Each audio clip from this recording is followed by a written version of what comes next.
What's good, guys, and welcome to another episode of Mini Football Logic. It's Zeno here, and in today's episode, we're going to be talking about the Newcastle United versus Paris Saint-Germain game. Guys, it ended 4-1 if you didn't already know. 4-1. Wow, what a performance by Newcastle, but also what a damn disaster class by Luis Enrique's Paris Saint-Germain side. I don't know if the performance reeked of arrogance, overconfidence, and I don't know where they got that from because their league form has been below par. Honestly, to see the lineup that they put out there, Vitinha, who was man of the match in their last game against Dortmund in the Champions League, didn't start. Okay, that's fine. But then you look at the system and you realize they're playing Mbappe, Dembele, Kolo Muani, and Gonzalo Ramos. That's four forwards, and they only had 17-year-old Warren Zaire-Emery, who was actually very good. And alongside him, you had Manuel Ugarte. I just thought this was crazy for PSG, and they played right into Newcastle's hands. You know, it's their first European game back since 20 plus years, at home, of course, and they were going to be all up for it. The crowd were hype, the players were hype, you know, Eddie Howe was hype, you know, obviously Mr. Tyndall was hype, the assistant coach. What his first name? But no, yeah, literally, I think it's Jason Tyndall. But yeah, literally, to see them come straight out the gates, opening, 10, 15, 20 minutes, Newcastle, you can just tell the crowd. You know how it is in these European nights, like, I'm trying to find the words, in these European nights where literally, you got a big crowd, they're excited for the game, they're up for it, they want to see what happens, against a big team, a team that's big on paper anyways. We know PSG in reality aren't that big a team when you watch them on the pitch. They lack that aura. It feels like it anyways, especially when you watch them in matches like this. The way PSG set out for this game played into Newcastle's hands. We all know that Dembele isn't getting back, Mbappe isn't tracking back, Gonzalo Ramos ain't tracking back. Maybe Kolo Muani might track back, but he didn't track back much either. It looked like a 4-2-4 out there. It might have been a 4-2-3-1 or 4-3-3, because I think I checked the Sky Sports app. It put Dembele as a right centre mid. Come on, let's be real now. I don't think he can play that kind of role. Anyways, like, Newcastle just pressed and pressed and pressed. Yeah, oh my God, they just pressed and pressed and pressed. And the thing is, because the PSG players were so far up the pitch, like, all PSG could do was just pass the ball around the back, bare casually, and just play into Newcastle's hands. The first goal, mistake by Marquinhos, casually in the middle of the pitch. It gets intercepted. Eventually, Almiron scores the rebound from Isak's original shot. Second goal. Originally, it looked like a world-class save from Donnarumma, but he saved it behind the line. Poor defending again from PSG. And then the third goal, Longstaff is sent through and he slides it underneath Donnarumma.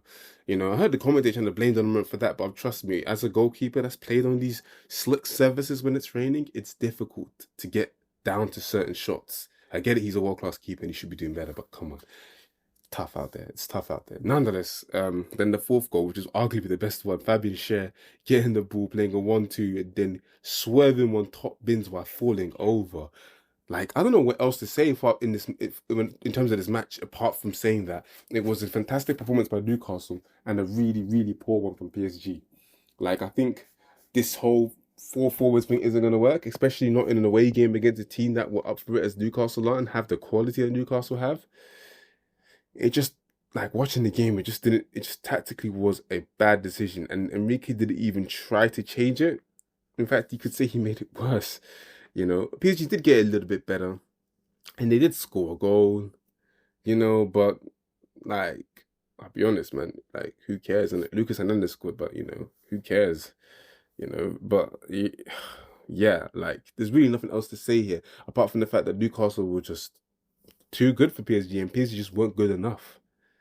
Like, there's nothing else to really sit down here and talk about and discuss and dissect, because of the simple fact that, Newcastle United completely outnumbered in midfield. It gave the likes of Longstaff and Bruno Guimaraes freedom.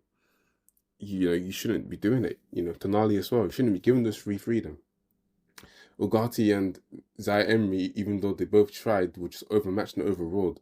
The centre backs continued to make mistakes and look shaky passing the ball around the back. Skriniar and Marquinhos, and Marquinhos especially, for the captain to play as badly as he did at times, it was not positive. And then obviously then you got Hakimi and Lucas Hernandez, who are more, offense-minded fullbacks, pushing up to join the full forwards. And it just looks so out of sync. The amount of times that Dembele got the ball on the wing, he beat Dan Burn. I can't lie, that should have been barbecue chicken for Dembele. That was barbecue chicken, but he just couldn't make it work. Mbappe was quiet. Mouani was even quieter. Ramos had his moments, but he just didn't do anything with them. It was just a bad performance all around. Barcola came on and he was alright, but alright is not going to cut it. The game was already gone at that point. And yeah, like I was saying, there's times when Dembele got the ball on the wing and he just crossed it in and nothing happened. No one was in the box. Where was Mbappe? Where was Ramos? Where was Kolo Muani? Like the front four just look so out of sync and out of touch. Maybe they're missing someone. Messi? Neymar? Who knows? Anyways, they need to get a lot better than that in their next game, boy, because AC Milan might even have their way of them. But here we are now, Newcastle United, top of the group. Right as it stands, the so-called group of death seems like no problem for them so far, and now they welcome Dortmund for the next game, and you'd think they actually are favourites to win that now. They put in a performance as good as this one. So far it's been a fantastic start for Eddie Howe's men this tournament, and hopefully it may continue because this is a sparkling, beautiful story. Nonetheless, I'm going to end it here.